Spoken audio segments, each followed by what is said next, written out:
Da, da, da, da. Welcome to Revolution Radio. This is Planet Collingwood Open Round Table. My name is Monty Dean, and you're awesome. Yes, take that, my friends. Big thank you to Tony and Co for the last 2 hours. If you enjoyed the last 2 hours, please go to the website. There we have 2 at the moment. I'm understanding this correctly. Yes, I have not had a carrier pigeon tell me otherwise. Revolution.radio and or freedomslips.com, and donate what you can. We don't accept children. We're not the evil ones from the darkness or Democratic senators. Yeah, that's right. There you go.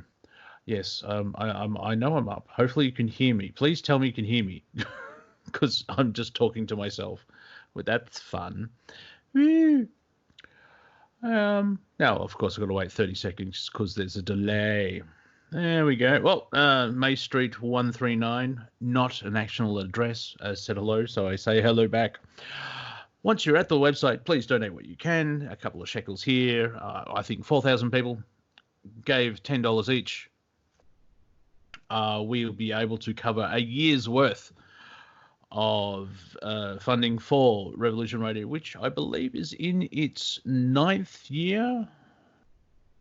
Yes, or maybe 10. No, 9th. That's right.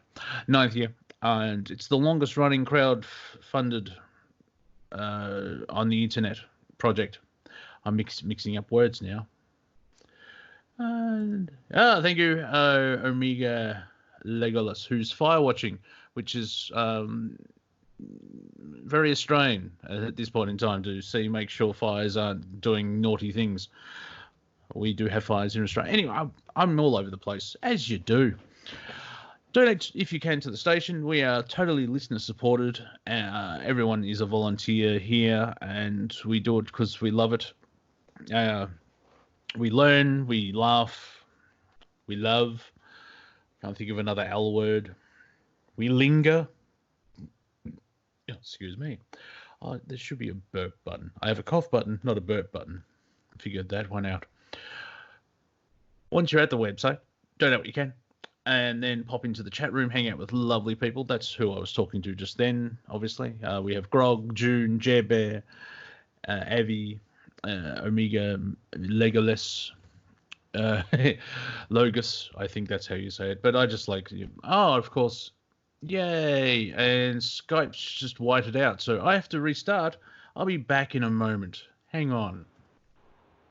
Last week as well. Now, I'll add the wonderful SJ. If I can find him, there we are. And then add, of course. So, no, it's done it again. Yay.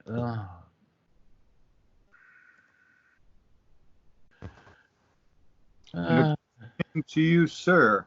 Yeah, I have to hang up on you because my Skype just whited out again. I have nothing on my window at all, so I have to hang up, and then I'll recall you. Okay? Sounds good to me, sir. All right. See you soon. Go, there he is, and then add. Let's see if SJ knocks me off at this point in time. Oh no, we're calling, and we're calling. I'm present. Yeah, and I didn't go white, so it Are we good at this stuff or what? Well, yeah, we are, but Skype completely sucks because it happened twice. Well, one of the things I learned with cars was not to badmouth them. What I would do instead was I would compliment them on the things that actually did work. And then I got a lot more cooperation out of that machine. It got to the point where people would bring their cars by my garage, and their cars would run perfectly. As long as they were anywhere near me, there were no problems. And as soon as they went off a half hour later, 10 miles down the road, the little glitch would pop up again. And I would tell people, look, do as St. Francis of Assisi once said, quote, come to terms with your ass for it bears you. Over. Yeah, I understand. I'm for that. I don't get angry at certain things because you do try and talk to it nicely, and the good vibes help. However, it stopped twice for no apparent reason, and I was Howard enjoying bullshit. I was enjoying the moment. I was trying to add you, so Thank you. basically, well, third times. Obviously, we had to get the right timeline, so the third one to get SJ in, Well, I've been and well, going in and out of so many dimensions here lately that I'm, somewhat out of phase occasionally. yeah, but what's it got to do with Skype being pathetic since it's been bought by Microsoft? Oh, I've just answered my own question. We Well, have been now, joined. that is a conspiracy that you can actually track instead of being a theorist. You can Yeah, actually follow that transaction. You know, the thing about it, a lot of people think that this is all a mystery, but really, everything they do, they is that amorphous they, right? But everything they do reveals what they're thinking. And if you just look past what they blurt out and actually look at what they're doing, then you get a different picture of what's going on, right? well, yeah, it's part of their slash religion. They have to disclose. They've got their own set of rules, and the trick is to try and learn them. We've been joined by Viking, who doesn't play by their rules. Probably knows all of them and knows how to circumvent them. So, Viking, how are you? There you go. I'm doing good, Monty. SJ, how's it going? Yes, sir. So I think your problem is you haven't done your weekly blood sacrifice to the Skype gods. I used to Yes, send yeah. people sacrifice a chicken to the gods. And then eat it because that's good chicken. Yeah, you don't waste it. Yeah, exactly. Come on now. Well, Yeah. Well, Billy Boats. I think last week I did insult the great Skype goddess connectivitis. But nice to her twins, her twin boys, downloadius and updatius. So I think they're from Rome. I find it hard to say connectivitis. Anyway, I'm going back to Pluto and Jupiter.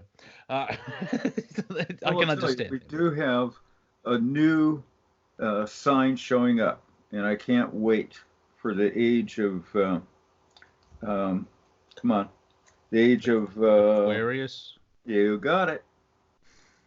Well, There you we're, go. we're in we're in the middle bits. That is if Transitional period, right, is yeah. exactly where we're at. You know, we're in phase with the center of the universe right now, and we go in and out of that phase. You ever notice that physically? I mean, emotionally, or in your responsiveness to the universe? Do you sense things like that when they occur? Over. The galactic midpoint. Yes. You follow the Schumann resonance. It's been not spiking, but it's been flipping up and down, and I've Certainly noticed has. I've noticed emotionally. It's interesting just before a big push, and Viking, be interesting to hear your take on this. There's just before the frequency rises, I seem to emotionally go into the negative in a positive way. Got to find the right words now. But there seems to be a transmutation of energy. Attenuation. Attenuation. No, no, not at all. Okay, just trying, because There, it deals with Can I tuning finish my into sentence? frequency. Yes, you Yeah, can. yeah, yeah, yeah. Toss you a Uh, quarter, though. Give me the quarter. well, I'll just pop over and get it. Yeah, I seem to be moving. I feel down, and then there's a massive up, and You it bet. probably is. There is that that the tuning to the frequency. How it seems to be like you got to get rid of the negative so you're throwing sandbags out of the hot balloon basket.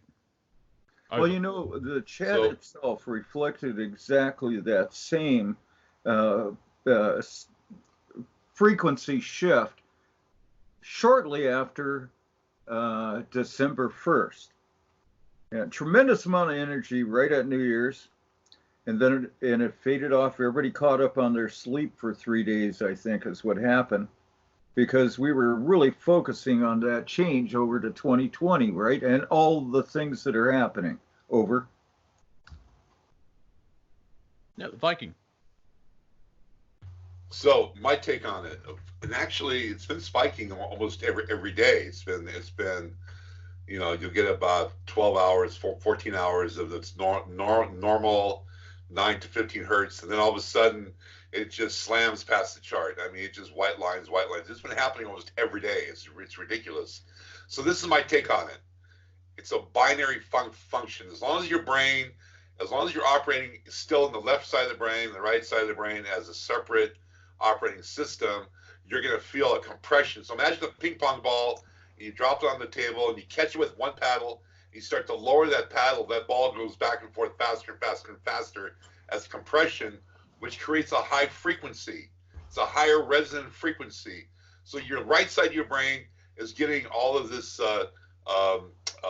It's getting inspiration, creativity. It's getting new ideas. But your left side of the brain is getting compressed in this in your karmic ambiguities that are still yet unresolved. So until the brain unifies as a binary function, you're going to be you're going to still feel the swing of this depression, elation, because both sides of the brain process it differently.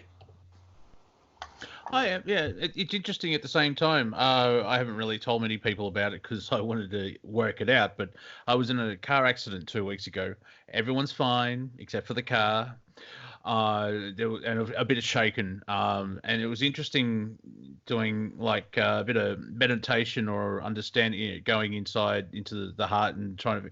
I've sensed that it was supposed to happen. Like it was, I don't think I created it, but I knew it was something like that was going to happen. The SJ, you'll love this because you're a car guy. The tow bar, the annoying thing that sticks out the back of a car and makes you swear when you hit it in the shin. Right. Yeah, that it's pushed. actually called a hitch. Oh, I've heard it being called a lot of things, but I can't say those words on air. Oh, yeah, especially. Please continue. Yeah. I'm sure you have 4 hours of stories about the shin just going smack. I was just distracted by a fly, so my fault.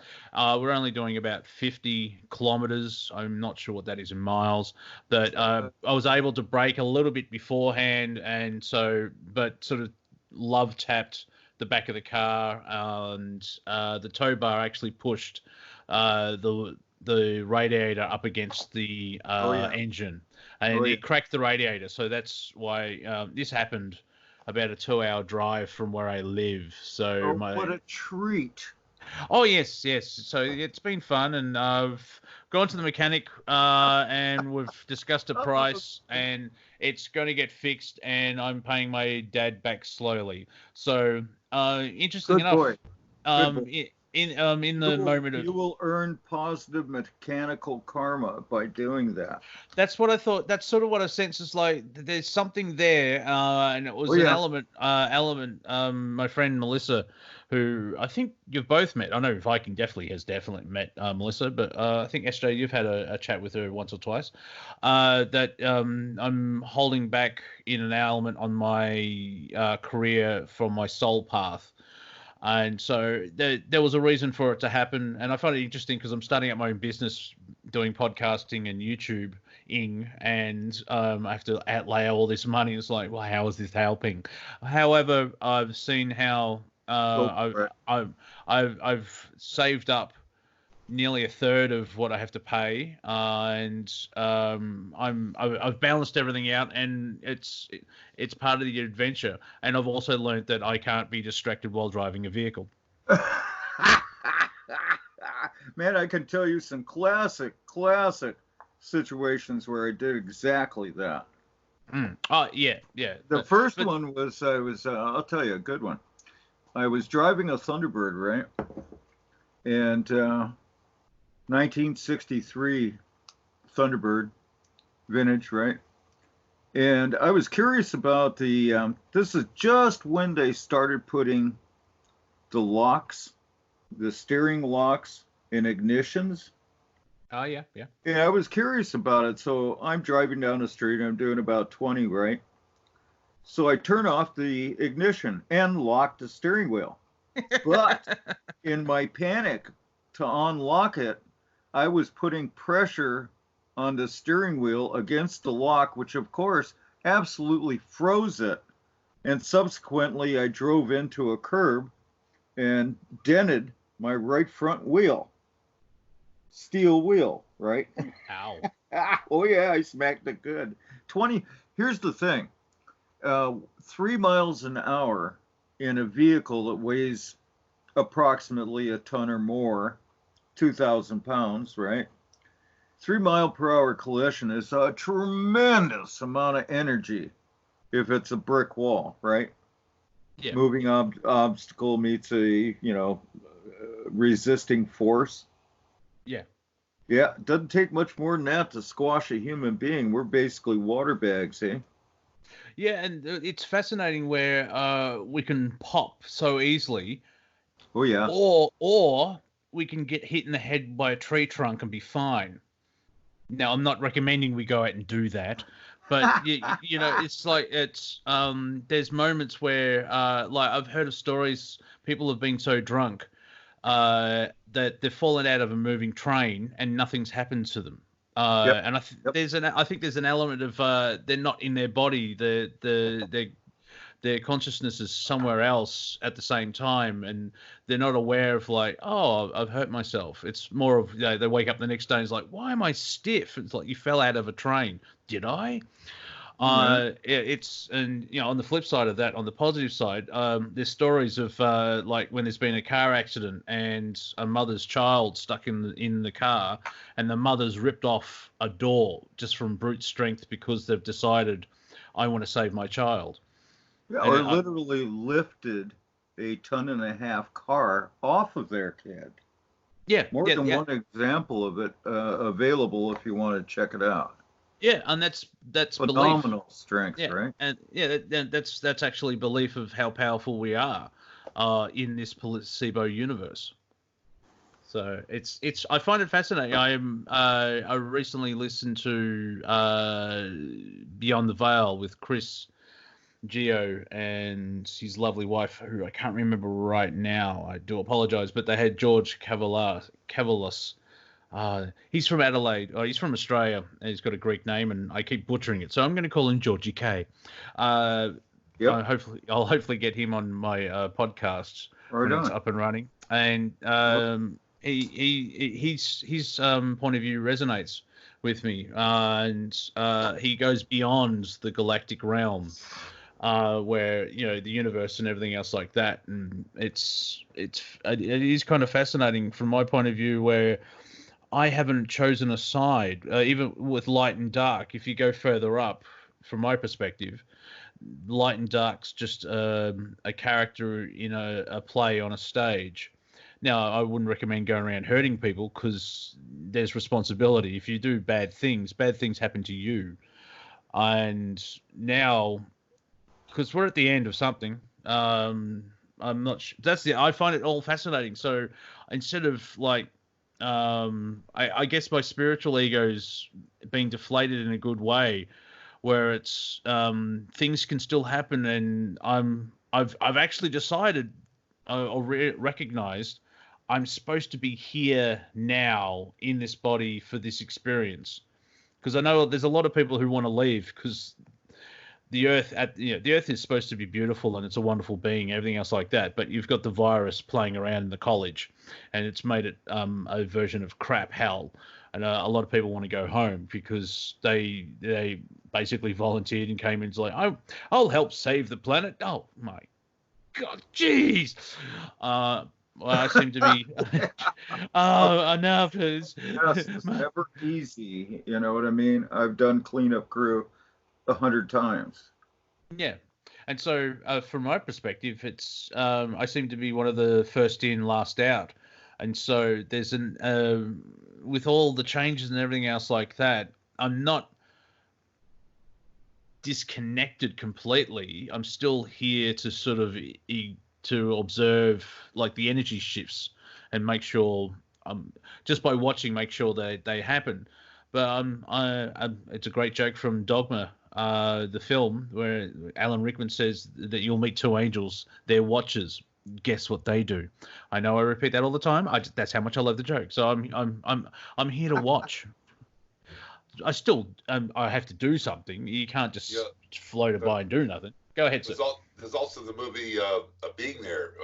He liked to watch as well. God, I love that movie. Chauncey. Excellent movie. I watched that, and I obviously wasn't in the right frame of mind or the right frequency. I'm just like, why do people like this? Oh, okay.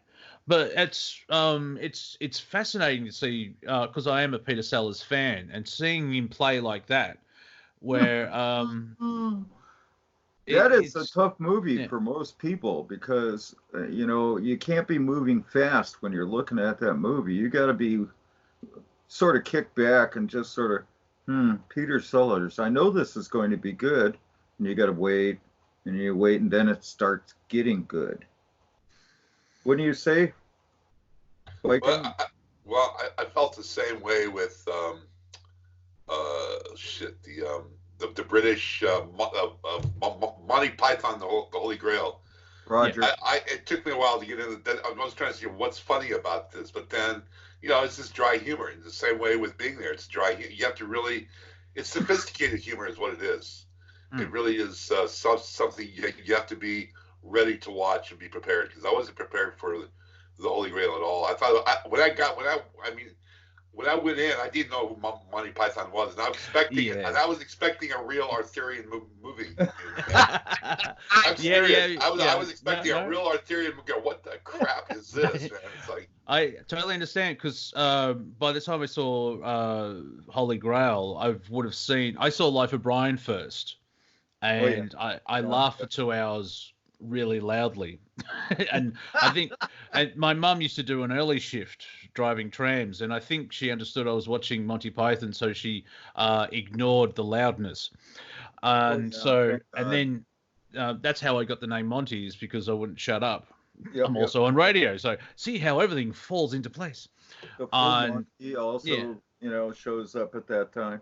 No, it's about 10, 15 years later, and I hated it because, well, that's the movie, The Full Monty, and it's a reference to being naked, I think, because from a male point of view, you can being naked because you can see the genitals of a male, which is like, meat and two veg, which goes back to World War II, where General Montgomery actually made sure that an army walks on its stomach type thing, and so he made sure that they always had 3 square meals a day, and so you would have the full Monty, like actually have a full breakfast, tea or coffee and eggs, bacon, and a full meal, because like if you're starving, you can't perform as a military person. If you're full of energy, you can perform better. Even I'm sure you haven't. When you're fasting, it's a fascinating thing. How about puking for 3 days on a fish boat and having to run 24-hour shifts 3 days in a row? How's that great? I'm going to say no. I won't do that. But you know exactly like why Montgomery wanted to actually feed his army.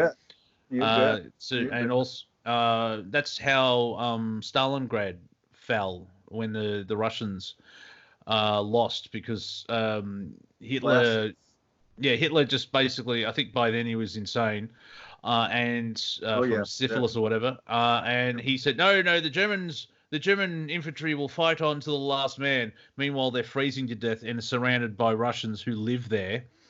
And I think I've blacked out how it ended. It ended badly. That's one of the horrors of World War II. Was quite the story, and also the tank battles preceding it. Yeah. So all that ties up into what Monty eventually ended up doing. Yeah, and interesting enough, there's been some chicanery, bit of silliness. Find an adjective, put it here, because it's the 75th year anniversary of the liberation of Auschwitz. and the Soviet army got there and freed all the prisoners there. However, some other people have been twisting or changing history or something. I haven't gone far. I've only seen headlines, and there's some. It's yeah. I don't know. Because well, I'm in sort of in two minds where like I can see where the mainstream is of like, yes, there were camps and people were dying, but also then I go into the research where the mainstream story is not 100% correct. That's the best one. Now I think the truth of that story is like a bunch of information in a toothpaste tube. And what happens is people will squirt a little bit out on a brush, wave it around their teeth, basically dilute it with water, and then spit it down the drain. And that's sort of the way I think that story's been treated. It's been interpreted 1,000 different ways, right?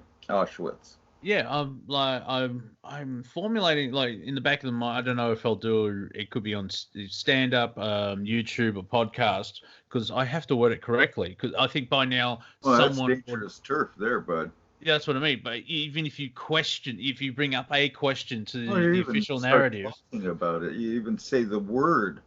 There's enough attached to that word. It's like a 50-pound lead weight swinging on a rope, right?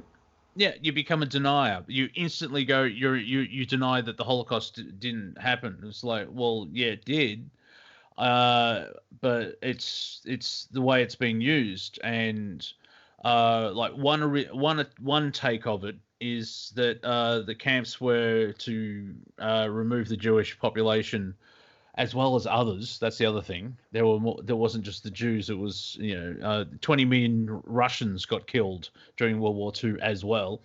Oh yeah. But at the closing overs of the war, as the English would say, near the end, where the Germans were losing and they were retreating, the Allies bombed all the supply lines, and so there was no supplies getting to the camps, which sped up the death and destruction of the people there because they were all starving and malnourished. I would preface if I start talking about this, like, except for here because people know what's going on. I would say, yeah, when one person getting killed is wrong, why argue over 6 million or 300,000? It's like the number 6 million popped up 12-15 years earlier, and this is where I come from, where there's a small group of people pretending to be Jewish that are using the Jewish population for their ends and means, and they're being used as a patsy in a certain way, where they're constantly being targeted, and they go and all that type of stuff. Well, that's an extremely unpopular truth to spit out there. Well, that's the thing. Like, it's basically, I don't hate Jewish people. The Jewish people I do, have met. They're quite nice. Some of them are quite attractive, and but they're like, the thing is, like, you can't. This is where it gets a bit weird. Like, you can't say anything, and then you get attacked. It's like, well, you're not perfect.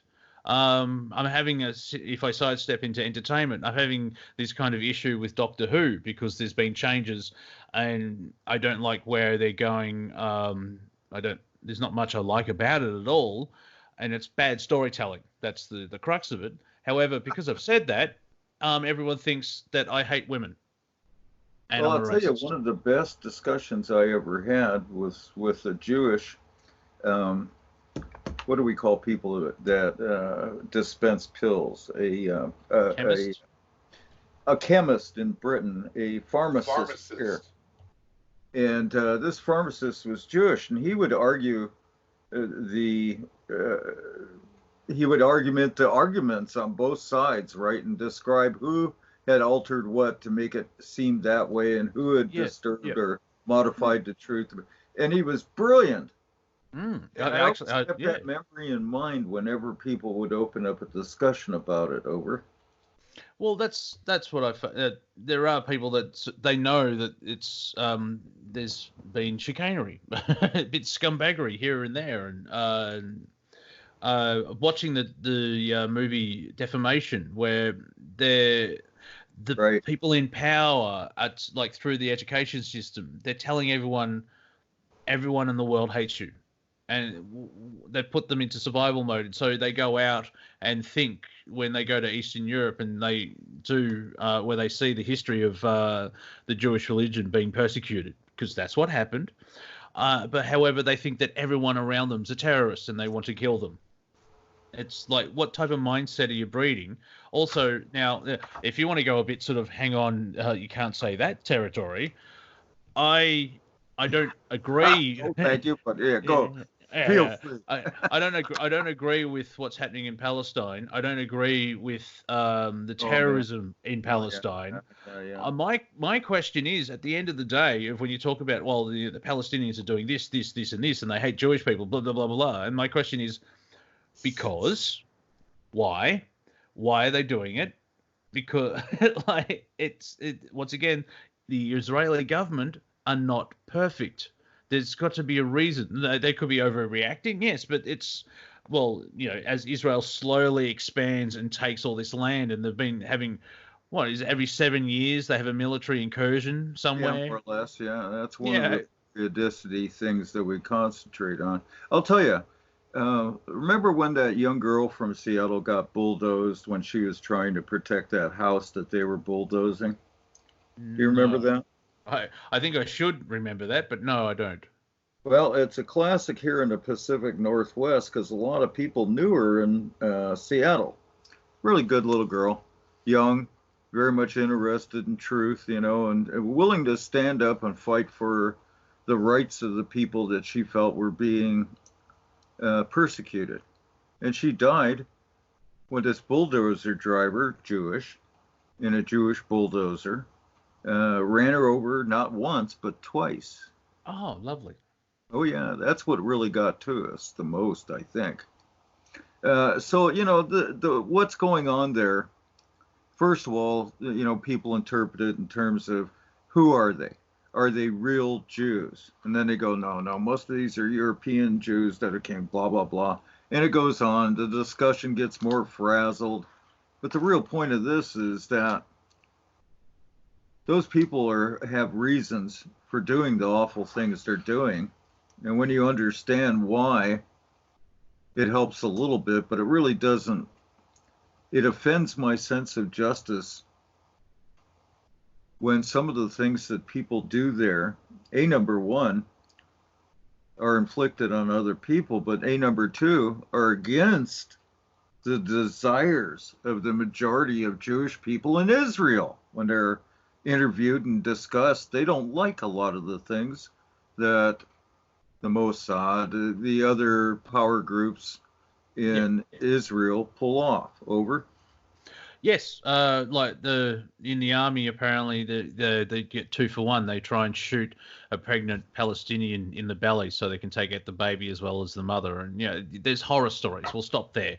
On both sides, it's ridiculous. And it's interesting where it's like, well, they were thrown out of there 2,000 years ago, and it's their land. It's like, well, really? Because I live in Australia. And guess what? There were people here before the English turned up. And so with that logic, so do we have to wait another 1,800 years and then... Yeah, probably. Yeah. I think you put your finger on it right there. Another 1,800 years, and we'll probably sort all this out, Here's the thing. Lately, but with the Americas, you're down to 1,500.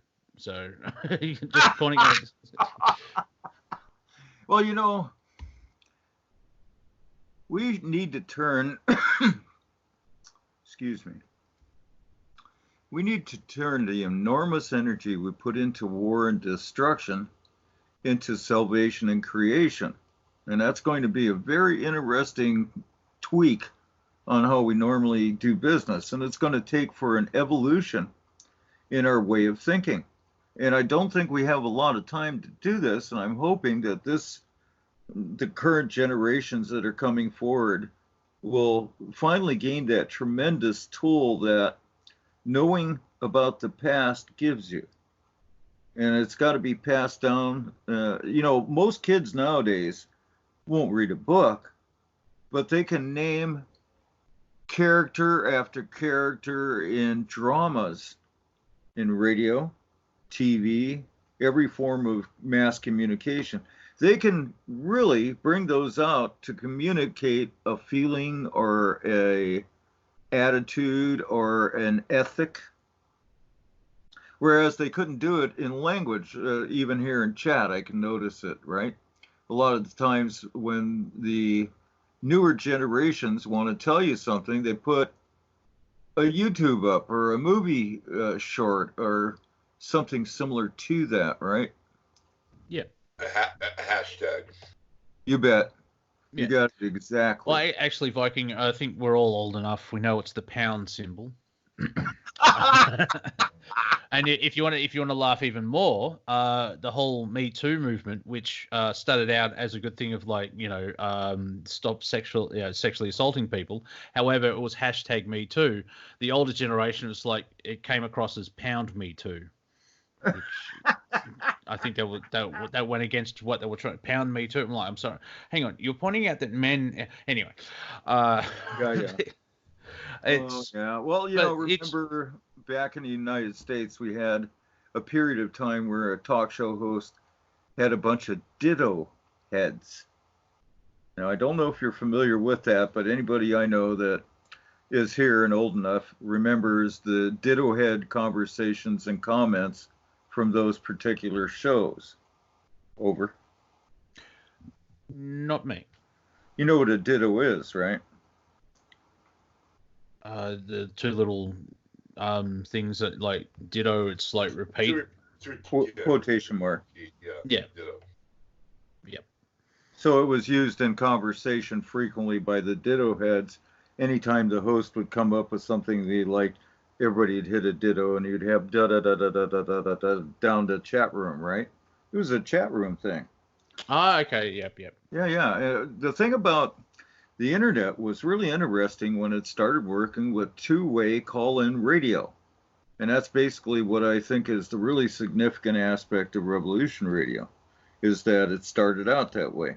As an internet two-way radio community is what happened. It didn't start out as a community, but it quickly formed as one. Friendships developed, truth about who we were, started appearing in our chats, right?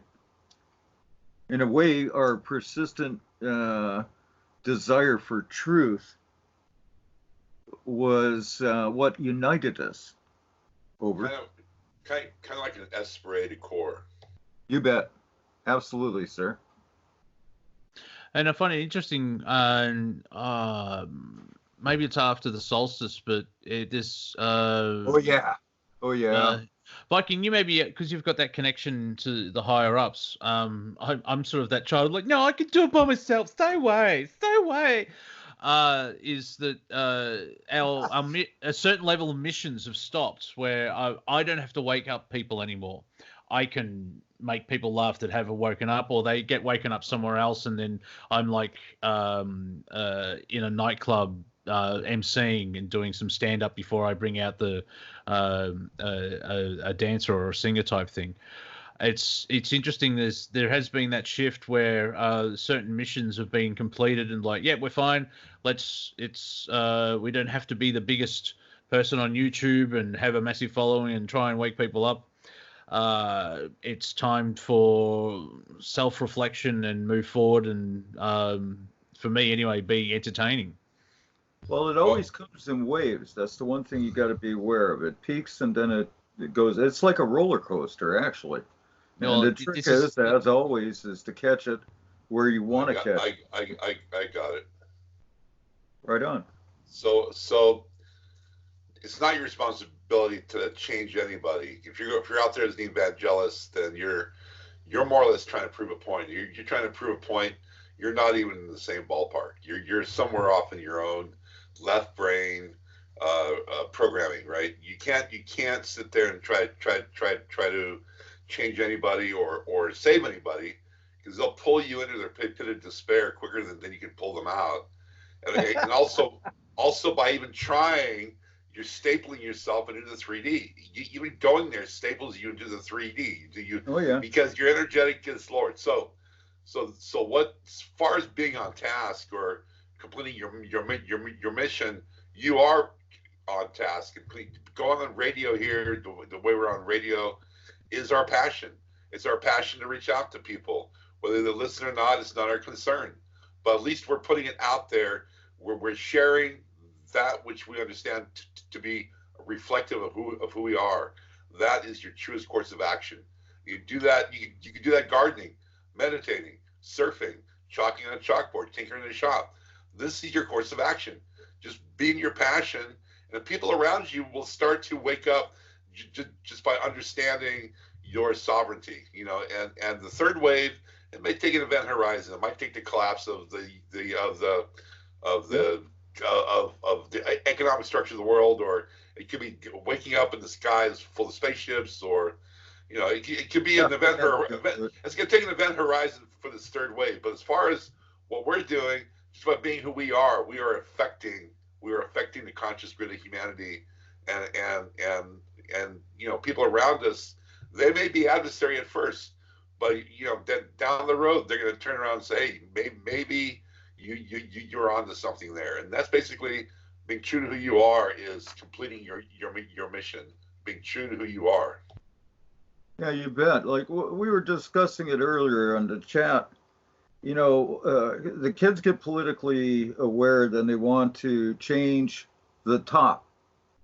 And I keep telling them that history doesn't embrace solutions from the top down. Ultimately, the top decays and builds in its own demise. What I tell them is, look, first you got to change yourself. And once you realize what it takes to change yourself, then you can start expanding outward. Create the world you want around you. Treat the people you encounter every day with compassion, understanding, if you can. Well, that was for me. That was Mahatma Gandhi. Be the change that you wish to see in the world, right? Be the change. Be that which you see. Yeah, as long as you can keep it pure, the big snags is always money, power, influence. All those things are snags, and every philosophy warns against them, right?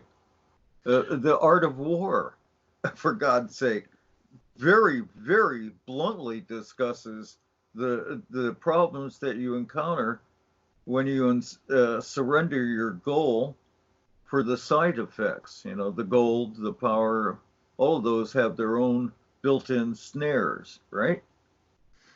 Yeah, there's lessons to be learned with that. And once I haven't learned these lessons, so I could be slightly wrong. But from what I'm understanding is that once money is actually there to help you, and it's a form of energy, and you can do good things with it, and you can have more than enough where you can actually help and spread the wealth and be nice. What happens is, though, that its money has been weaponized and has put everyone into survival mode. And it's interesting enough, I read somewhere that the most greediest people are sometimes the poor, because they've always, they have to hoard and try and survive. And if they actually had enough or more than enough, normal people, not these psychopathics in charge, but normal people's like, well, I'm fine. I've got $3 million or $5 million. I don't know what's the right number nowadays. Like, if you've got over $50 million, there's not something wrong, but it's more of you're addicted to greed or power, or there's something. How can you spend $50 million in your lifetime correctly or the right way? It's like, obviously you can rent out a stadium and try and hire Beyonce. That's just being silly. But it's the flip side of it's like, from even my perspective, where I haven't really shared that much when I could have, I guess, because I was stuck in that mentality of like, well, I don't know where my next meal is coming from, to slightly exaggerate. And well, it's interesting. Yeah, go ahead. Well, I'm thinking is this: we've got a whole bunch of really wealthy people, but they don't have a lot of style. And in a world as complex with as many demands to be met, not having that style to gracefully intercept and deal personally, with these kinds of challenges means they don't have a lot of style. They're stuck in like 1930s Hollywood. That's what it feels like to me. Sort of that, what do they call it? Art Nouveau? No. Art Deco? What's the one for making a movie that looks like it's an old one? Art House? Yeah. But Noir. French art, noir. yeah. Yeah. Got it. Brilliant. Gentlemen, you're my extra brains. I depend on you. Yeah, and film noir actually came about because they, to justify having a large budget, they would make two movies, and that's where you get like B-grade movies. These are small ones, and so there's not much lighting, and they had to cut corners. Sounds a little off. Yeah, there's you could tell the actors didn't actually learn their lines. Sometimes, or they're just coming up and coming actors, or they're not. The good actors are in the A grade, and then you've got the B grade, and so there was the challenges of the film noir, where they're usually like detective movies, where the lighting but there's some brilliant gold, and that has formed, as you said. They filmed they started their own genre, where LA Confidential is a film noir film. Excellent. Which, if it's done well, it's like, and it like the pulp, I think, like Pulp Fiction as well. The throwaway little magazines or whatever they were in bus stops or airports. SJ, I think you may like in the 50s where they're not comics. Some. Yeah. I have some. You're talking about the early, well, it varied, what we have is what we called the yellow press. That started it out, and that's 1800s. Then it comes into 1900s. We got more modern presses available in every country in America, north and south. So we start to get all kinds of publications that are extreme.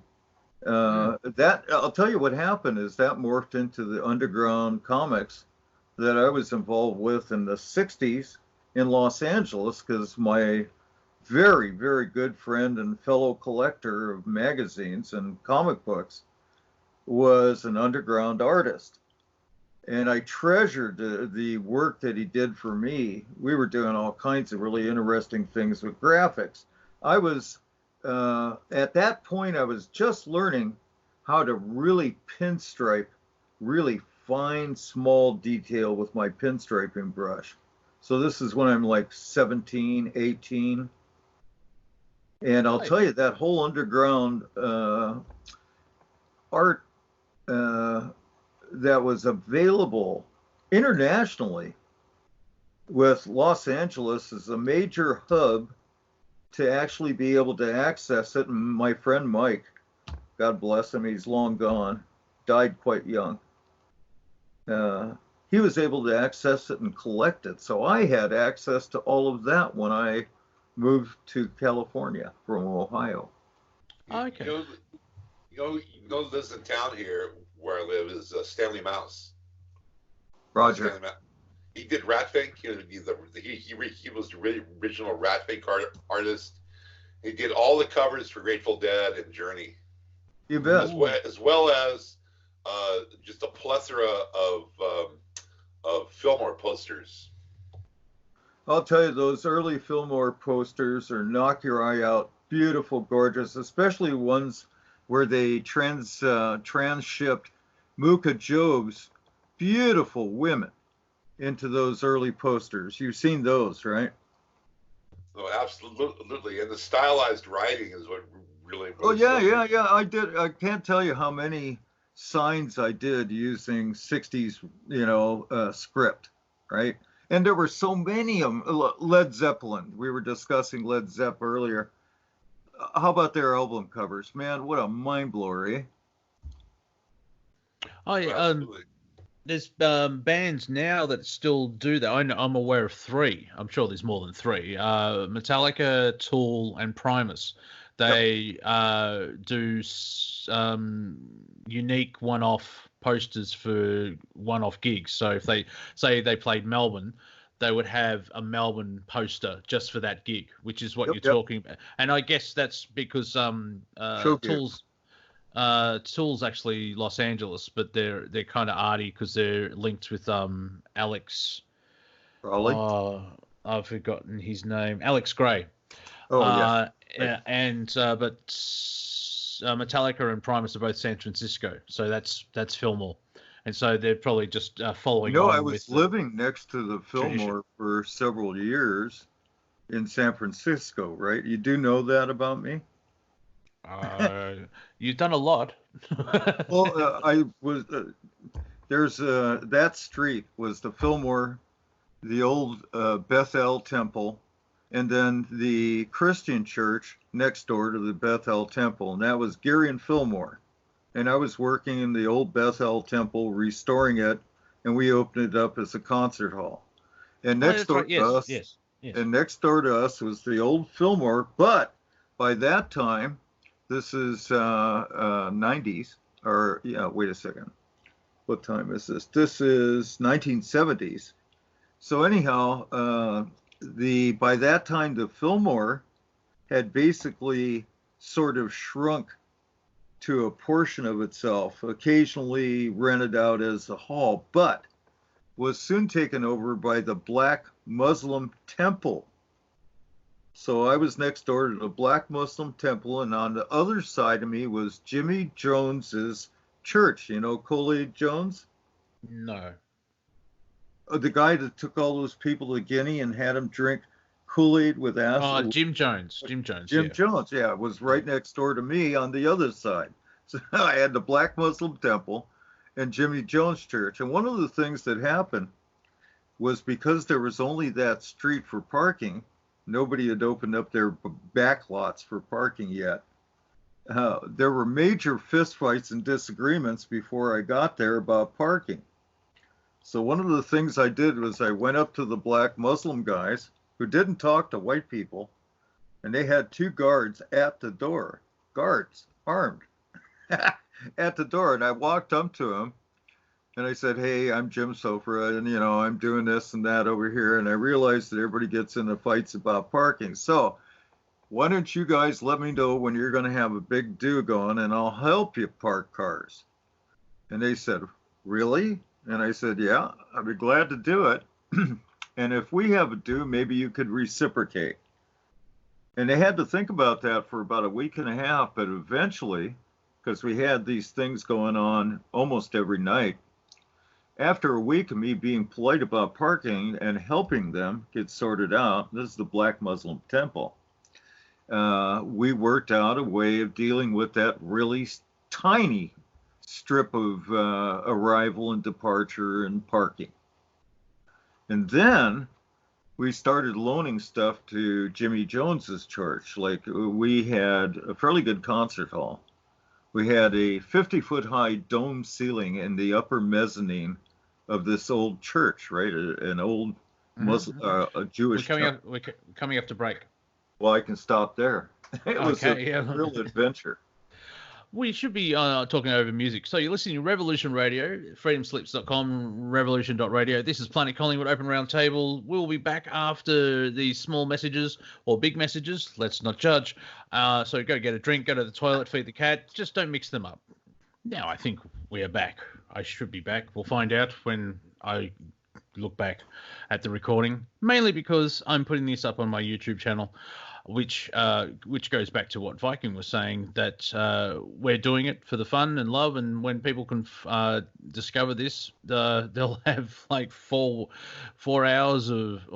years of stuff to look back on and be archived. So I think this is the 4th show that will go up, and it's all part of my cunning plan to try and garnish subscribers as well as get hours listened, because I need that so I can get monetized. So it's all good. You're listening to Revolution Radio, freedomslips.com. That's the I'm Plugging Myself Monty Dean show. This is Planet Collingwood Open Round Table. I've been joined by SJ as well as the Viking. If you enjoyed the last hour, please go to the website and donate where you can, because Revolution Radio is 100% listener supported. and we can only survive with your wonderful donations. Once you've done that, go to the website and buy some merchandise. There's hats and caps and T-shirts and key rings and mugs and onesies for the little ones. Then pop in the chat room and hang out with Jer Bear and June and RD47.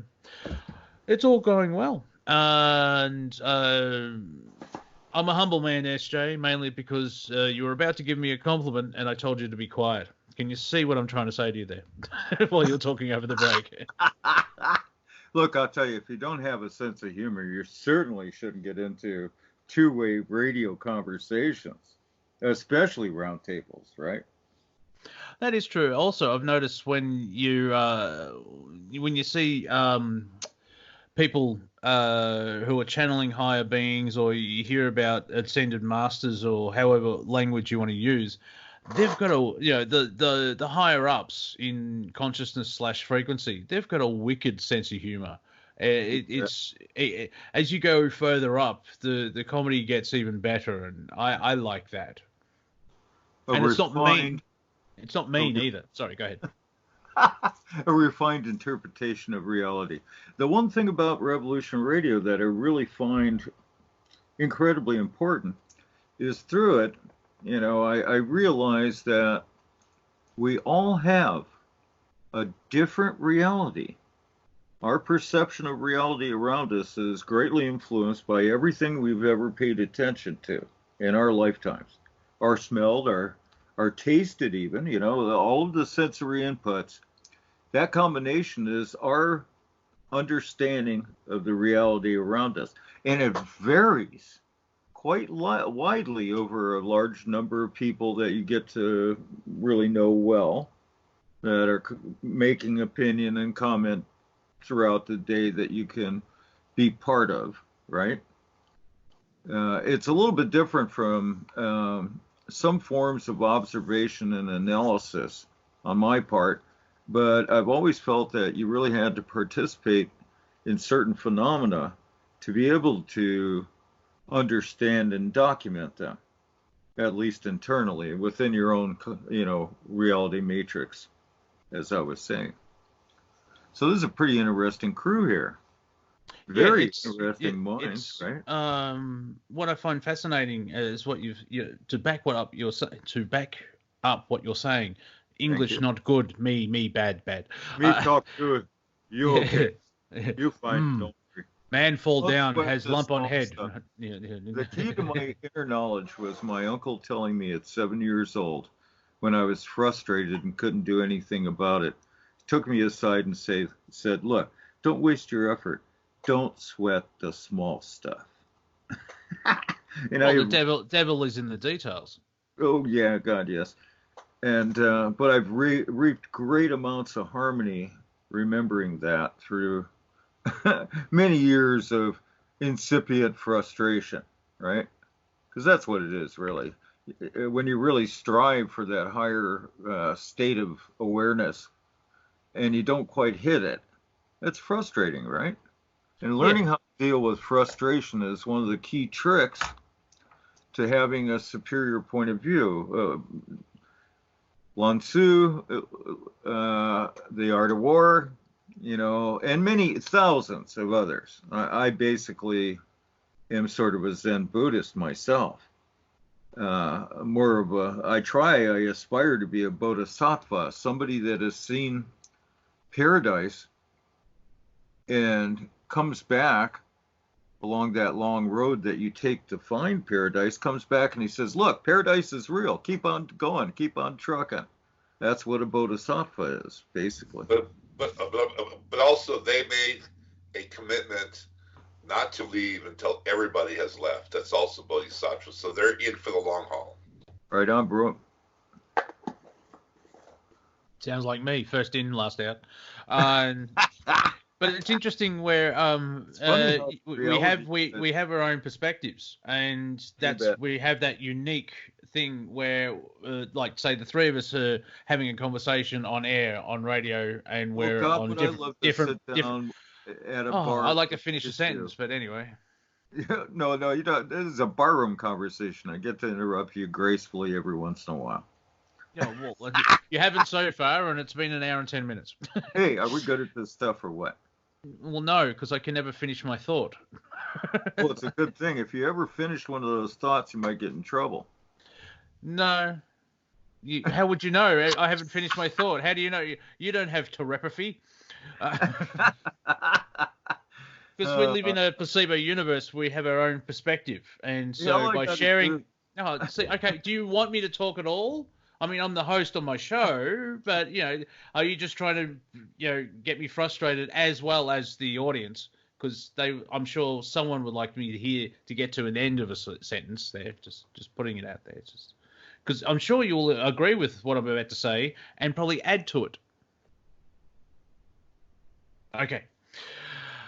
I'll have to condense it now because I've only remembered the premise. When you do an experiment, the observer actually intertwines with the experiment. And what was the other thing that I remember? Energy goes where attention, energy flows where attention goes. So wherever you're focusing on, that's where the energy goes on. And so your uncle was correct, where you don't sweat the small stuff, because if you focus everything on this small thing, the rest of the world will just sail by, and you'll miss all that.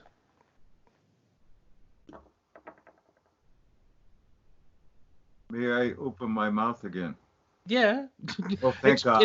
It's called a conversation. A conversation. You just don't wait 3 words into a sentence and say, I'm going to say this. It's like, well, wait till I finish, then add. Well, I grew up with 3 sisters, so after that experience, I'm not likely to be normal. Well, that's true, but we're all here to evolve.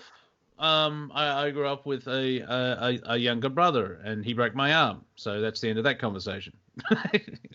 But that's sort of what it is, where whatever you focus, Bashar, not the leader of Syria, said, life is meaningless until you give it meaning. And so if you focus inward and go with compassion, and was sort of what you were saying earlier, SJ, where just be nice. That's the short version of it. Let's condense the teachings of Jesus Christ. Yeah, just be nice. Don't be a dick. Yeah. I mean, we can't. Go ahead. So you could also paraphrase it. You reap what you sow. Yes. If you're putting into the universe doubt, negativity, suffering, despair, insecurity, poverty, that's going to be your reality, because that's what you're sowing as your truth. It's really important to be clear with your fundamentals. As being pointed out here, it is a process that manifests from within. If you're looking for it, again, you're not even in the same ballpark, because you're looking for something that's an illusion. Until you've come to understand that peace is from within, love is from within, compassion is from within. Once you get to that precipice of life, at that point, it turns around. Also, we could add karma and dharma. What I find fascinating, SJ, I'm sure all of us would probably find it fascinating how different religions start completely on the other side of the planet and have no interaction, but all the main core and the premises are roughly the same, where, reap what you sow, karma and dharma, everything else like that. Turn the other cheek. Yes. Remember, you have 4 cheeks, so 2 of them are not covered. And bit of religious humor there, which no one found funny. Anyway, so moving on. I thought it was pretty apt myself. Oh, well, there you go. So, yeah, a loud laugh doesn't mean people don't get it and appreciate it. Sometimes what I used to try for is a longer period of silence after a comment. Yes, but there's that stand-up comic in me that has that addiction of no, I need that laugh. There's only a few people that had the confidence to actually explore it. Well, that is true. I think that's part of what's happening with society. There's an element of society where I was watching Joe Rogan and he had Bill Maher on, where he mentioned that it's interesting that Americans have either a 30-second attention span or 3 hours, and there's nothing in between. Yeah, and they have a sexual deviant thought every 15 seconds, Allegedly. allegedly. Hmm. What I find interesting, and I'm seeing the analytics on YouTube as I walk into a brave new world of YouTubedom. That's a new word. I've just invented that. Is how you see how many views and how long, and it's kind of interesting. Only a couple of people have actually gone all the way through, so I don't know if anyone will actually hear this on the YouTube because they may get bored or want to do something else in the video. However, I'm totally fine with it because the way I see it is we're living in the now. We're doing it. We have an audience that listens to us now, and hello everyone, and they're enjoying it. And if someone misses it, there's the archive as well as just the YouTube there, which is helping me out for viewing hours and such. So it should be an interesting year where I'll have to. My plan is to sort of do a weekly podcast, and that will be just sort of one-on-one interview thing, and then TV reviews. So I'll be all over the place. So I don't know if anyone will, because I'll have this up as well, and then I'll be talking about Doctor Who. So my demographic's going to be very small. However, people may like it. Well, Doctor Who is persistent. Yeah, if it's still on in a year, but that's part of what's sort of going on. It's interesting with the whole shift in consciousness and there's that separation. I know, SJ, you said that there has to be something where we all come together. I'm paraphrasing in very basic words to save time. Something will happen, we all come together. What I'm finding interesting is you can see division kind of everywhere, and it seems to be like there's a frequency split going on where people have decided I'm staying where I am. I like the old ways. I'm going to stay in 3D and everything's going to turn to crap and I'll feel terrible. But I'm going to ignore everything you say about love and happiness and compassion, the way that you glow and when you enter a room and you're happy and everything's happy. You know what I mean? There is you can see the division in the politics. And I mean, I'm not a Trump supporter, but I've got an option of Republican or Democrat if I was in the United States. Viking actually sent me a lovely photo. What was the photo again? I'll read it. The Democrats used to be a political party. Now they're just a mental health crisis. Which kind of is true because you can just see, like, they're pushing the whole impeachment thing. And I'm sure Trump has done something wrong and you can get him to for some criminal act. But what they've chosen, nothing. There's nothing there. It's just a complete waste of time. And it's I just watched Razorfist do a rant, and basically it's the left or the Democratic Party or the heads up or whatever still haven't accepted the outcome of the election 2-3 years ago, even 4 years ago, whatever it was. Well, more than that, they're really terrified of the coming election. I think that's more now because it's looming. It's looming in the near distant future, and they know that they have a chance. I mean, Trump. I mean, he was in New Jersey today with 175,000 people, and people started lining up 48 hours prior to this convention. I mean, he's drawn more people than Bruce Springsteen in New Jersey.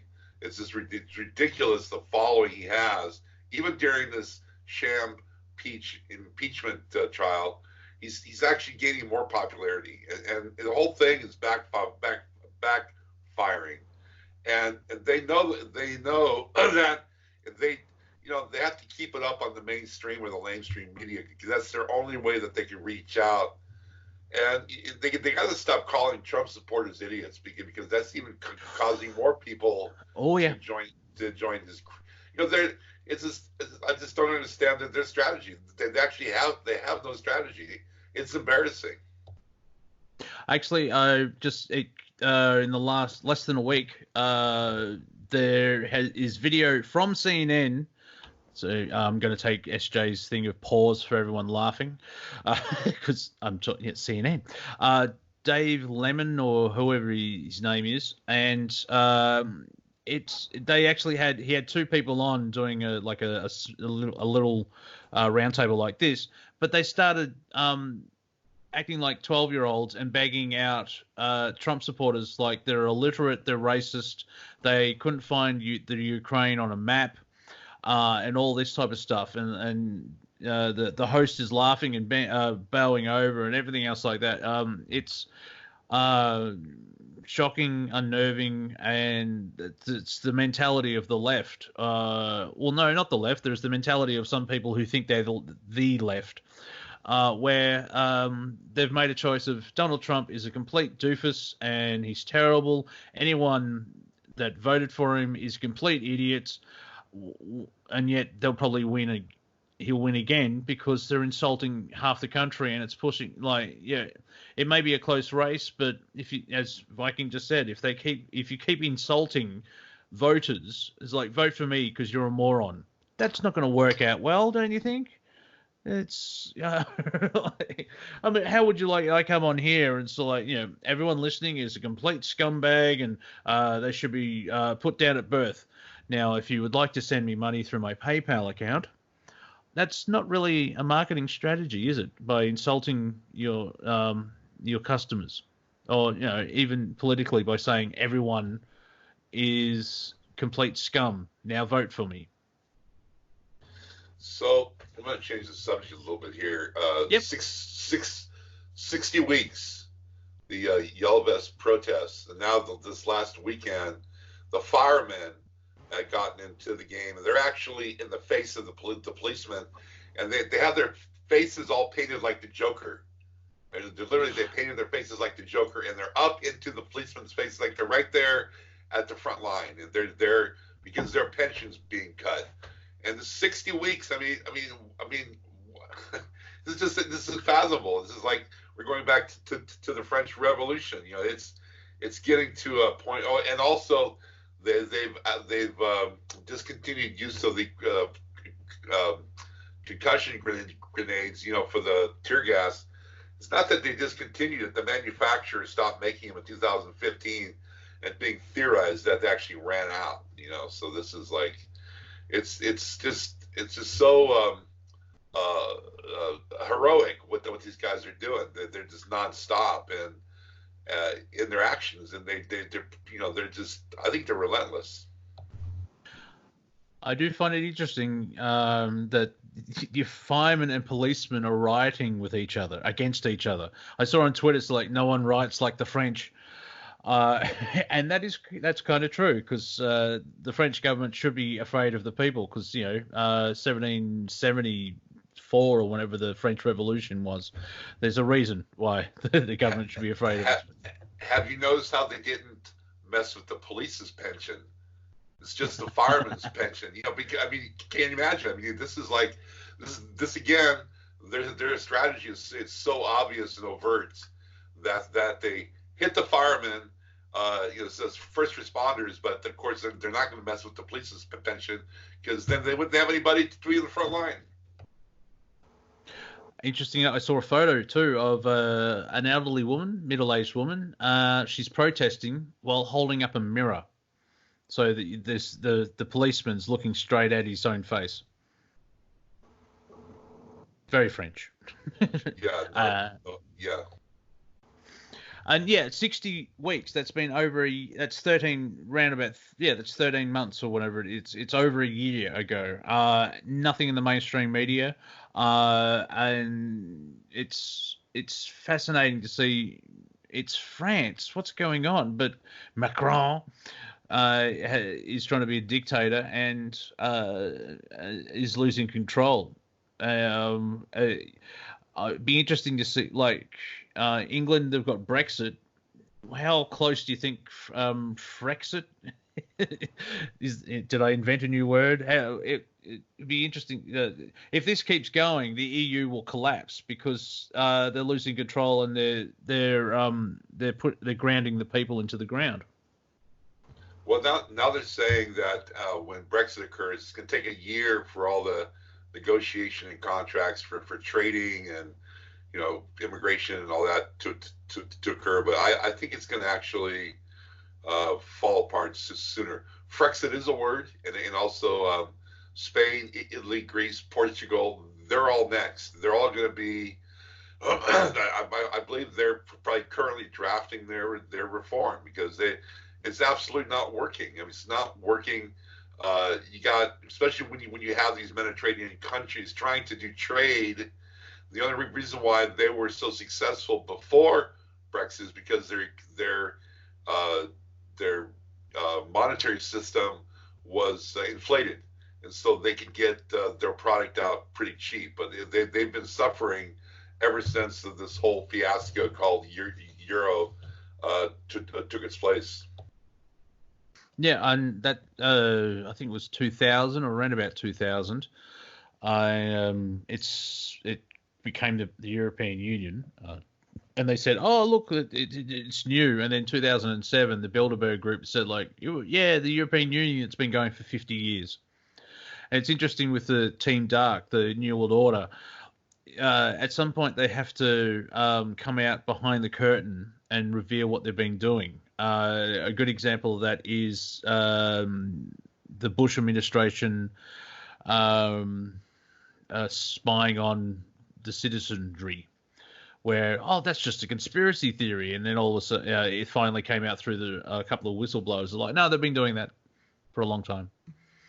Well, no, that was one of my greatest gut punch. It was right after the Twin Towers was their excuse to bring in the this whole Patriot Act, right? And he even said, if you're not with us, you're against us, and you're a traitor. And that was like they were setting it up. They were setting the whole thing up to subjugate us even further. It was such a ploy for New World Order, but fortunately, never got the gravity that they hoped. Yeah, and I think, 2 days, it was very quick after 9/11 that they put forward the Patriot Act, and there was no way they actually could create it before. It was, yeah, go ahead. No, that's a great point. It's exactly what I was going to bring up, is that they already had it in place. Yeah. It's like you just add to it. Like, even I've seen Joe Rogan talk to a friend of his on his podcast who's a stand-up comic as well, and he just pointed out he showed Donald Rumsfeld on the 10th of September explaining that the Pentagon has lost $2.3 trillion, and then the next day a plane/cruise missile slammed into the Pentagon, exactly the spot where the investigation team was trying to find the budget stuff. There's so many coincidences. You get to the point where it's like everything's basically it's like a bad theater or a bad sitcom. No, and it was poorly done. The whole thing was poorly done. It was all based on the fact that look over here, but don't look there type of strategy. Mm-hmm. I mean, building seven alone should let you know that something nefarious is happening, because that's where all the gold was. And night before they took all the gold out, and building 7 went down. Nothing even hit the building, and building 7 went down. Yeah, apparently some small office fires on the 12th floor made it collapse into its own footprint in less than 10 seconds. And also somehow those fires on the 12th floor, they cut the support beams at a 45-degree angle. So those terrorists were really good. They were in the air. They turned off the transponders. They cut the support beams. They placed bombs in the car parks of building the Tower 1 and Tower 2. And people have forgotten about it. Go ahead. Thermites, and they even think it was small nuclear devices. Was what was used. It's also interesting that the night before, those airlines, their stocks dropped because everybody in the know, as far as insider trading goes, knew what was happening, and they sold their stocks off. Yeah, and those planes that apparently crashed, their license number or registration numbers of the planes, they were sold to Greece or something like that. It's like the actual planes. Like, well, how can you sell a plane that disintegrated in concrete? And yeah, it's just way too. I've only seen footage once of like, it's like a mobile radar station where it's like an E10 or EB10, something similar to that design, where it's a plane and they've got a radar dish mounted on the top. I've seen that sort of be flying around as I think the second one hit, or so I can only remember it, but I've only seen that once. And there's like way too many things. The interesting thing is that some people have forgotten about 9/11 completely, and it's been 19 years come September. The thing is, where we are at, be it terrorism or government lockdown or surveillance and the loss of rights and liberties and everything else like that, it all comes back. Like Afghanistan, Iraq, everything is from 9/11. The TSA with their X-ray machines, that's from 9/11, and people have just gotten used to it now. And if you try, no, go ahead. I was just going to very quickly say it's if you bring it up, they just go, oh, okay, that's in the past now. Yeah, don't bring it. It's like that Bill Hicks routine of like, why do you keep bringing Kennedy? It's in the past. Let it go. It happened a long time ago. And then he says, all right, don't bring up Jesus to me then. I'm not going to say you can bring up Jesus to me. It'd be interesting because I'll probably have some interesting information. They used 9/11 to twist everything to try and get in that thing. And then you've also got the Agenda 21 and Agenda 2030 and the smart and the 5G. And would you agree with this statement that the Dark Team Dark are very upset because their plans aren't going to plan and they're losing because there's a lot of people waking up and fighting back in a certain way, but it's not the traditional fighting where if we actually did riot and if all the gun owners started shooting everybody in the United States, they get what they want. So we're having a non-violent revolution. Yeah, well, it's you're right. People are waking. I've been saying this for 3 years now. Thousands of people are waking up every day. I felt last week that the scale actually tipped in the favor of the light. I mean, I felt it.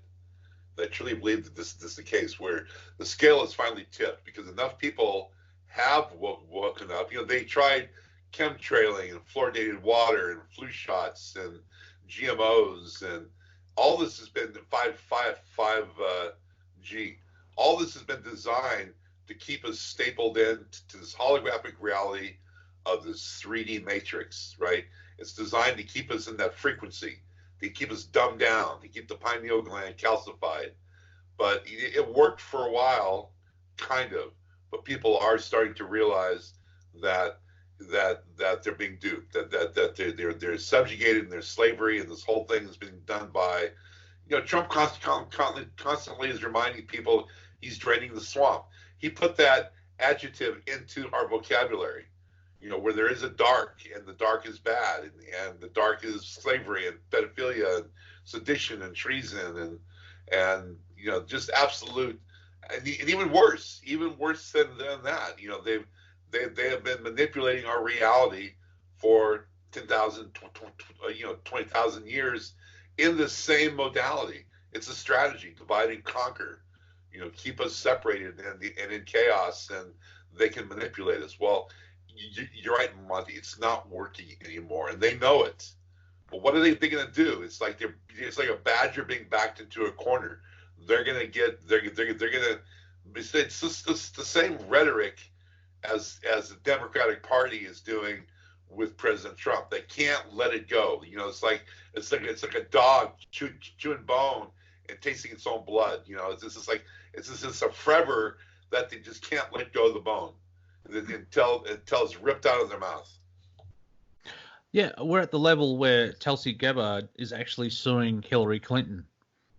Now, for those from the conspiracy world, that's a phenomenal thing because usually Tulsi would probably get taken out by now. But there's all those figures they're either dying or losing. They don't look that good. They're losing power. The Clinton Foundation has collapsed, and the more that Trump gets attacked, there are people waking up. It's like, oh, Trump's got concentration camps on the border.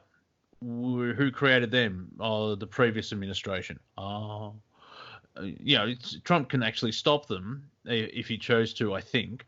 However, putting kids in cages, well, that's Obama. You know what I mean? A third of what's Trump's been accused of is the previous administration, who is half black and still can't prove where he was born.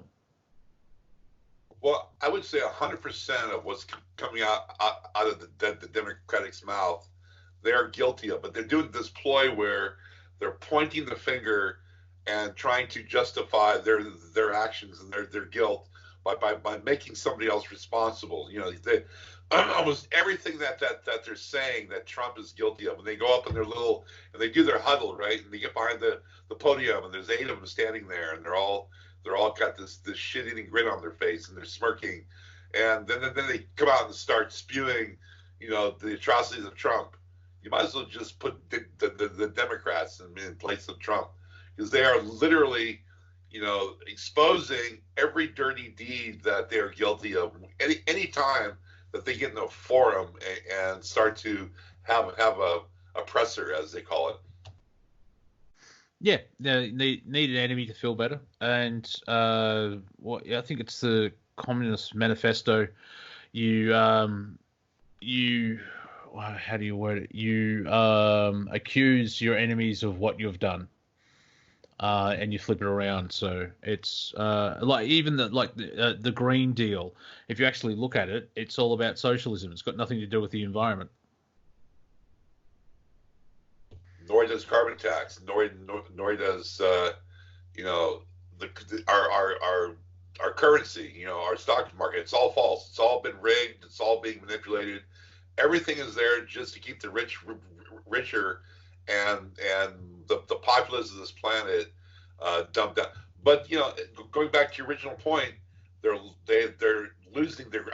I believe that they've even lost their grip. They've lost their grip, and they're in their death throes at this point. I really believe that.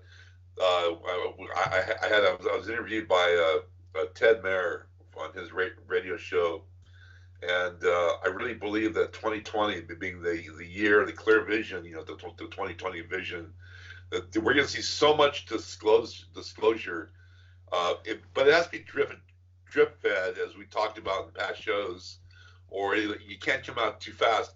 But here, let me give you an idea. Have we even seen Soros in the past 3 years? Have we even seen Bill Gates in the past 3 years? Have we even seen, the Bush administration in the past? We haven't seen any of these people. Have you even seen the Bushes, or we haven't seen them. Where are they? They've been taken out. They're slowly being taken out. And they're slowly being. It's happening behind the what the Galactics are saying is that so much is happening behind the curtains because we would not be able to handle it as populace. I'm sorry, Monty. No, you are correct. It would be too much of a shock, and I think once basically we live in a world like George Jetson because of Nikola Tesla, then they can go, oh, by the way, these people did this. I was going to say is that we haven't seen the Bushes, but I think George Bush, only when there's a funeral of these people, like George McCain may have been the last one, someone turns up. I don't know if it's the actual person of, say, George Jr. or someone who looks like George Jr. and the Clintons and Obamas, and but they're slowly dying which is a good thing. I mean, when David Rockefeller died, even the Dalai Lama's fist pumped the air. That's how hated David. What's his name? David Rockefeller. See, I'm trying to blank out his name. So what the galactics are also saying is that a lot of these people have to stay in place to play out this hologram. They have to stay in place in order for this whole, in order for us to reach full maturity on our own, making the decisions, waking up on our own, and seeing the light, and coming to our truth, and coming to understanding that the what's happening has been a hologram. Certain figureheads have to be cemented in place until we've come to this epoch, right? This epoch is going to be occurring where everything is going to shift. So they're actually kept in place as a hologram until the time comes where it won't be a shock for humanity. And also, if they're all taken out, we would cease our evolution. I mean, they have to stay in place. They have to continue. Yes, yeah, I understand that because Andrew Bartzis was saying, like, who was the Iranian general that was taken out? Starts with S. I can't remember his name, but we know the one that Trump killed. Apparently, he was supposed to live till the 2030s because he was part of the timeline for a certain thing, but there was an outside force and he got taken out without anyone being aware of it. And there's been a shift in the timeline, which he hasn't. Andrew hasn't sort of explained what the fallout is yet. So there's a process. It's like a revolution is not. It's a process, not an act, or what. Yeah, and so it will take a while. And the interesting thing is, you'll see it through. I think it's kind of a reverse of what the New World Order want, because the way they would do it, that will make the people want to be enslaved, where we need safety, and so we'll be all in these smart cities, and everyone will be surveilled, like in Big Brother, the book and the movie, and the people will want that, and they're trying. On the flip side of that is that people are going, no, we don't want that, and they're seeing how in the media people are being exposed. What the movie Joker, starring Joaquin Phoenix, I didn't mind. It's okay. It's basically about Joker from the Batman comics. It's a movie about mental illness, and it's portrayed quite well. And it made over $1 billion, which I think's it only was made for 55 million. So everyone involved got bank. I bring it up is Saturday Night Live. Oh, it's got a lot of Oscar nominations because it is a good movie. It's worth seeing once if you want to. It's not a classic comic book film. It is fascinating to see how Joaquin acts all the way through it, and you can, if he wins the Oscar, you can see why. You won a Golden Globe or at least a SAG award. Anyway, Saturday Night Live made fun of it because they think that the movie's popular because angry white men. That's how the level of the stupidity of, like, when people don't like, when they like something that doesn't fit the narrative, they get attacked, or if they don't like something that does fit the narrative, they get attacked. With Doctor Who and Star Wars and all that type of stuff, when you've got bad storytelling, or it doesn't have the same feel as the past source material. Instead of saying, oh, yeah, okay, you don't like it because of storytelling, they instantly jump to, oh, you're a sexist. Oh, you're a racist. When Ghostbusters 2016 came out, I think it was 2016, whenever the remake came out where it was a female cast instead of a male cast, that was boring. I didn't laugh. It was 2 hours of my life that I'm not going to get back. It flopped. It didn't do well, which is what a flop means. And people defending the movie instantly jumped to, oh, you're all sexist because it's women. instead of judging someone on their character or their worth, like Martin Luther King pointed out. But if you don't like something that these people want or do like, they instantly think that you're either sexist or racist or a bigot. And it's getting very tiring, where a lot of people, like, remember when racist and Nazi meant something? Oh, and by the way, 250,000 Romas or Gypsies actually died in those camps as well, and that's never brought up. It's never brought up the fact that they persecuted the Romas or the Gypsies just as heavily.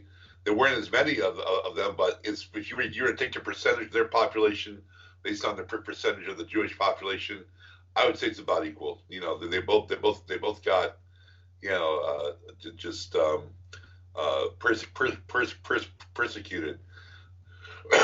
But beyond that, you know, just to bring it up now, just to kind of go up a notch, you can try to understand that, again, all this is taking place. It's all unfolding before our eyes. It's going to be beyond our perception, you know. So you can't necessarily hold on to anything or any kind of, like the Me Too movement or Black Lives Matter or any of the this you know, the carbon tax or global warming. These are concepts that will keep you stapled in if you have a for and against. It's like these are designed to keep us in chaos. So you have to be on guard in your vanguard in your own self-discovery, just to be aware of it, but not go there. You know, it's really important to maintain your sovereignty, maintain your passion. You know, check yourself when you're falling into despair, or if you're falling into depression, because these are the telltale signs that you're still holding on to something that no longer serves you, that's no longer honoring you, that's no longer nurturing you. So why are you holding on to it? Same way with relationships and in any form of fashion. The hardest thing for people is they're going to have to start letting go of people around them, because they're on their own journey. You trying to change them is actually invalidating who they are. That they have their lesson to learn in that rhetoric or that programming that they're trying to resolve. But you know, so just work on who you are and know that the scale has tipped, and we are going in now into the light, and we are going into a new renaissance. We're going into a new resolution of an aperture of perspective or perception that's going to absolutely be mind blowing. You just got to either be on board or you're not. But if you're on board, it's going to be like the magical mystery tour. It's going to absolutely be phenomenal. Yeah.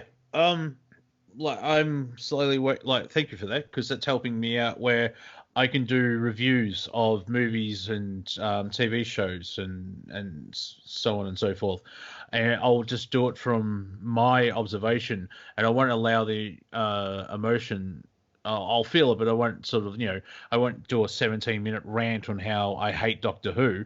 I'll just probably do a 5-minute lovely rant, if you can put it that way, just explaining why I don't like it, because of storytelling and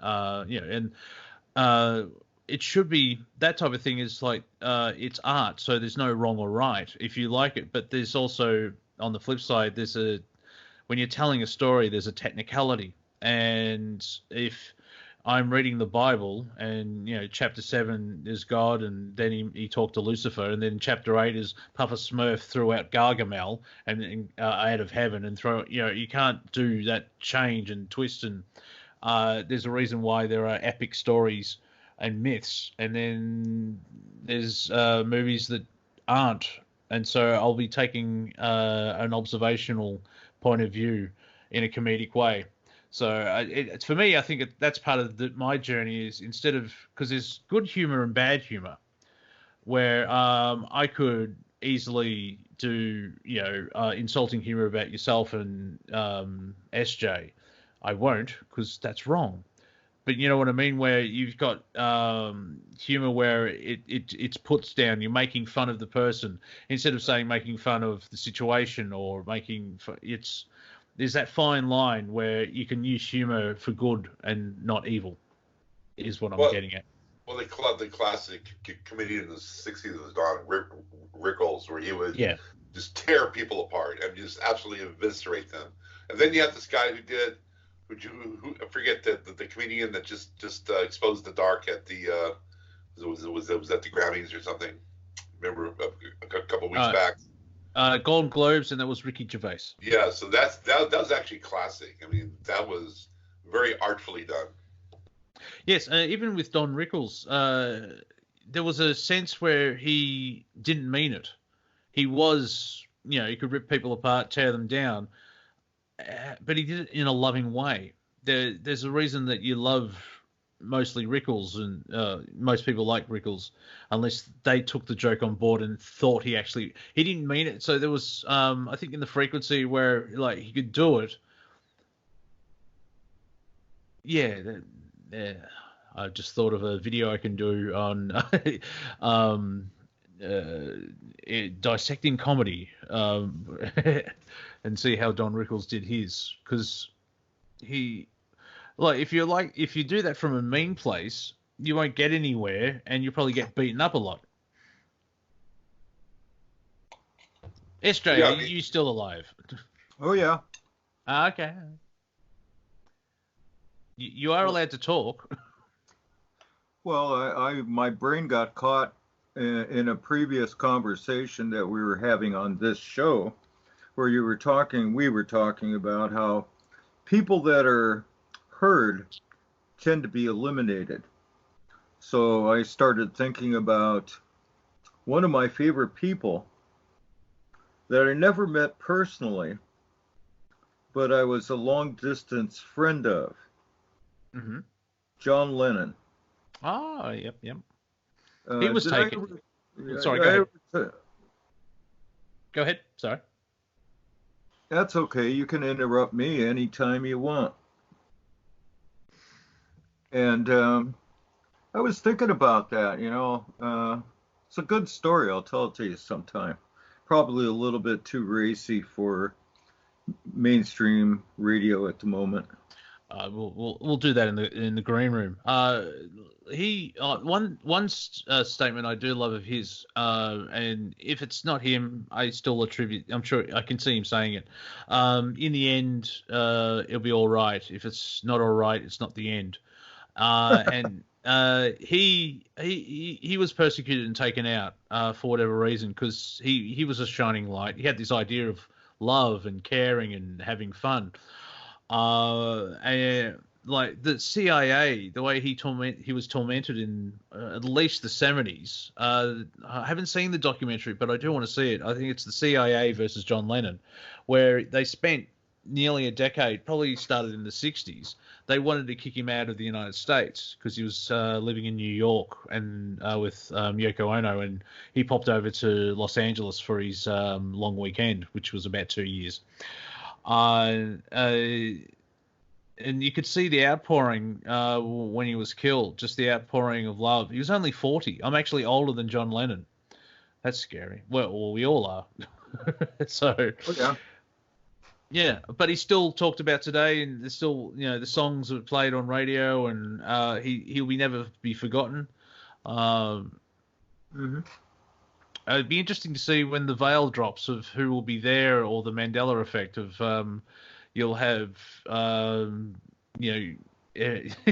may be a not Live Aid, just hey Viking, when the party starts for the entire cosmos, you're going to probably party for about 16 weeks and have, Jimi Hendrix and John Lennon and Bob Dylan, all these people playing together, and Beethoven's on harp, and it should be great.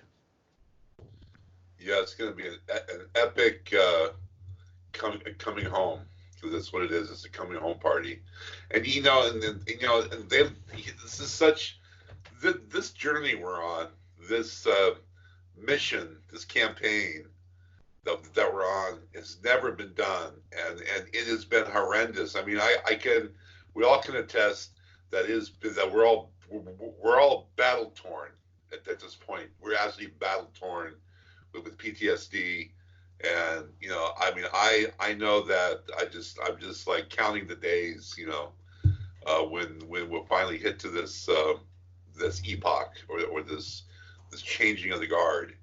And they are so reverent of us in our actions here, in what we are going through and what we are enduring, that we're just rock stars, man. I mean, we're going to be known throughout the galaxy for our part in this grand experiment and coming through to the end.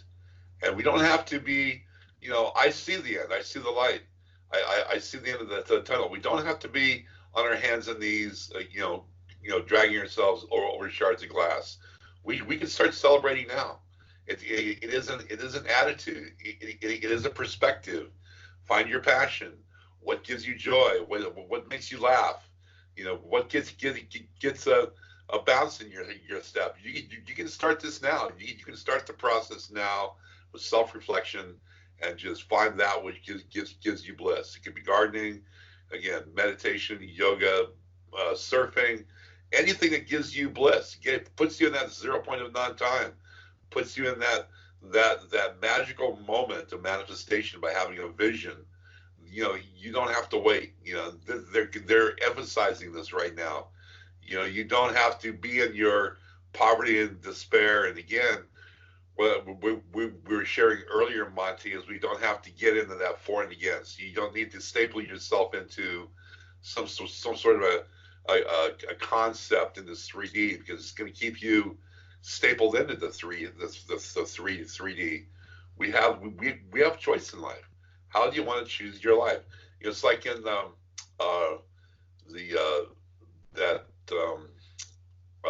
Indiana Jones and the Holy Grail. He's in the cave, and that one guy he picks up a cup and says, "This is it." Dips it in the fountain and drinks it, and he just kind of he turns to ash and dust, and the night turns to Indiana Jones. He goes, "He chose poorly." Yes. It's like he chose poorly. So we don't have to be choosing poorly. We can start choosing wisely and how we want to finish off this grand experiment. Yes, the movie is Indiana Jones and the Last Crusade, which actually stars Sean Connery, which is interesting because Sean Connery is the father of Indiana Jones, but the actors are only 12 years apart. So, hello. And that is a fantastic scene where choose wisely, and he turns to ash and choose poorly, because that sort of ego and vanity in the scene where the cup of a carpenter would be made out of wood and wouldn't be this gold cup covered in jewels. And yeah, we're just supposed to be here and be aware and just soak up. Because we're always inching or moving forward. Like I've got a feeling SJ is going to stay here till it happens as well. So good on you, sir, because you're like the old wise man that we wheel out at fires. And it's like, all right, kids, let's talk about the 20th century. Here's SJ. I'll tell you. All of this talk about this and that and that and this and this and that, it's all well and good. It keeps everybody else has a chance to look at your point of view, and that's really, I respect that a lot. But given everything, all of it concerned, I'd rather talk about the stuff in my basement than talk about most of the stuff we talk about. To be honest. Yeah, we should do another show then. It's like, welcome to SJ's Basement. Tonight we are talking about the P-51. We are going to build an I-beam wing for a full stunt, 0.60 powered aerobatic control line or radio control airplane. And I'll tell you that what's really interested me lately is what they're doing with the drones. And as somebody that's always intrigued by that, And as somebody who appreciates what it takes to actually construct one of these, especially these new state-of-the-art, ultra sophisticated approaches to it, has intrigued me.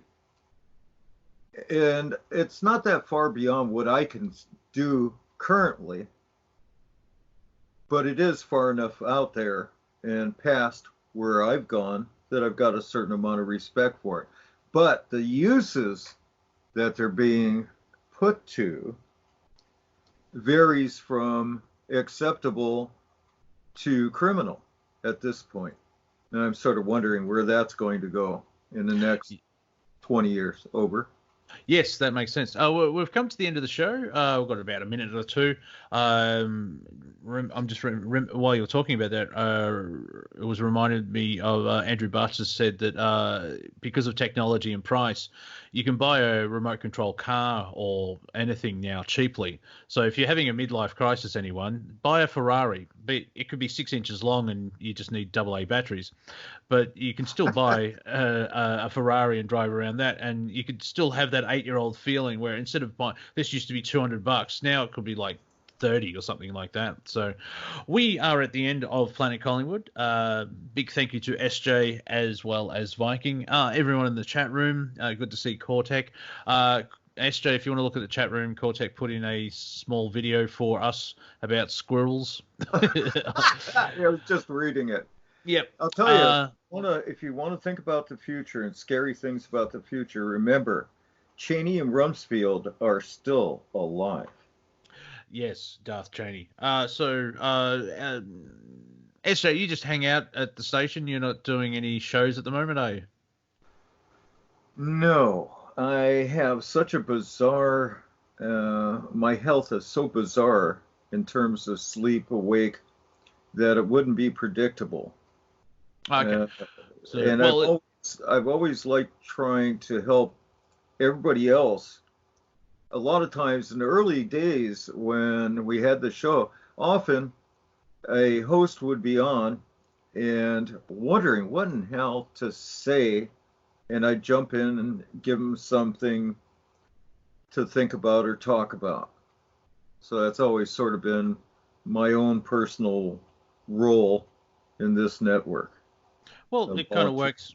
Yeah, it kind of works if your sleep pattern's out of whack. So you'll be where you have to. You'll be where you have to be. So, dear listener, you'll hear SJ around about the station on A and B. There's 2 studios. Viking, do you want to share your show and information and whatever's coming up? Yes, we have a show, the 3 of us, called the Galactic Interstellar Council, Down the Rabbit Hole, a Galactic Perspective. It's Fridays at 2 p.m. Eastern Standard Time, 11 a.m. Pacific Standard Time on Studio A. And we're going to be going over, I'm going to be going over the activation of the Kundalini and the role of sexuality in the ascension process. Ooh. Hopefully that's recorded so I can watch it later, because I think I don't know what time it is, my time. I'll send you a copy. Oh, excellent. And I finished my my training next week, and I'll need to chat with you about doing like a 2-hour live stream on YouTube. And I'm thinking of calling it, because I was looking at your, Down the Rabbit Holes, like a global perspective. It's like, I was going to call it that. And so I'm thinking we could call it the Earth Report and just do it live, and anyone turns up and we just do a weekly catch. It could be sort of like a round table, but we may do some. Yeah, I'll have a chat. Yeah, let's chat sometime and toss the ball around. Yeah, because like we could still, we could have 17 as an example, 17 different subjects, and we just do 5 minutes on each, and just go like that, and whatever pops up type thing. So well, a lot of times just having a theme, we can run with the theme, man, for at least an hour. Then you could follow up with another theme. Yeah, that makes sense. Yeah. I like that. Yeah, we could do like the first hour, like a news reports, and then the second hour, themes. And so, like as an example, like deep fishing. Deep sea fishing? We could get SJ to come on and he can share, and we can have our guests and everything else like that. Exactly. Cool. Sounds good. Thank you guys. It's been a great show. Thank you. If those on YouTube, if you want to just search for Monty Dean, the actual web address is youtube.com/waferthin ENT1, and please subscribe so I can try and get money out of YouTube for stuff. And this show will be up on YouTube hopefully in the next 24 hours. So Planet Collingwood shall return in 6 days and 22 hours. For the next 2 hours, there'll be a moment of Zen, and then Kelsey Sweet with Cultivating Consciousness is coming up. So, anything else, SJ? Oh, so much we couldn't even begin. Then come back next week for the SJ Files. Yeah, I like that. Yeah. You have been listening to Planet Collingwood on Revolution Radio. I'm Monty Dean, and you're awesome. And we'll see you soon. By the way, mine's a pint.